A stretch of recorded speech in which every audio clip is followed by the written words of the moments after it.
श्री यमुने अगणित गुण गिने। राग मालव, ताल त्रिताल।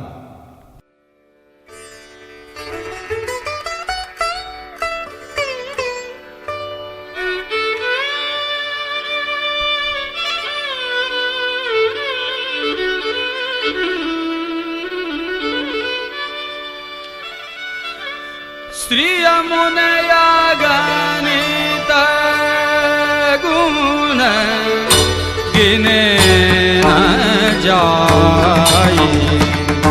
श्री यमुने अगणित गुण गिने न जाई। श्री यमुने अगणित गुण गिने न जाई।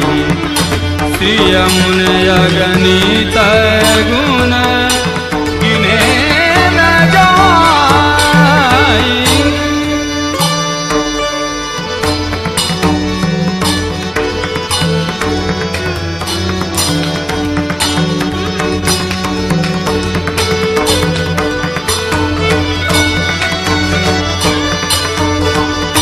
यमुने तटरे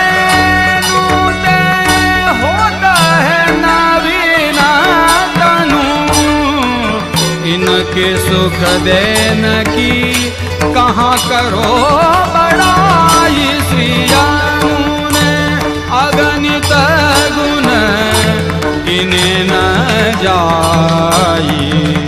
श्री यमुने अगणित गुण गिने न जाई।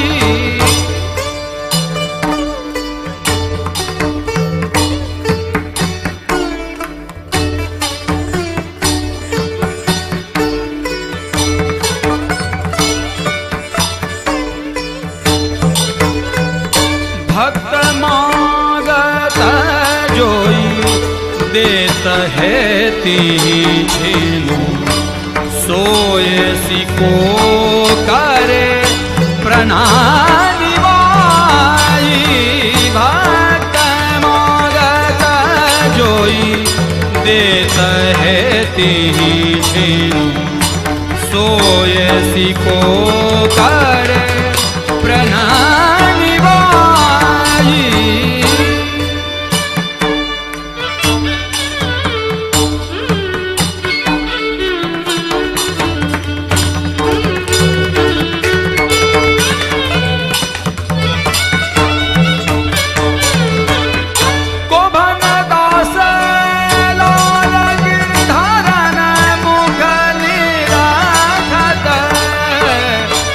कैसे करी मनाया धाई।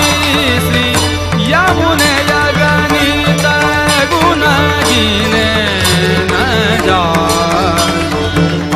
श्री यमुने अगणित गुण गिने न जाई।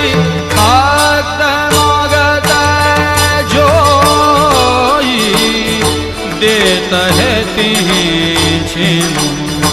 सोए सिको करे प्राण निवाई।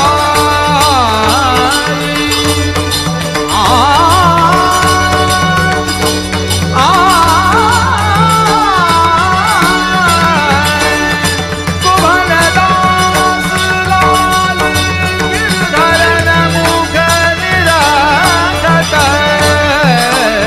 कहो कैसे करी मन लगाई। श्री यमुने अगणित गुण गिने न जाई। श्री यमुने अगणित गुण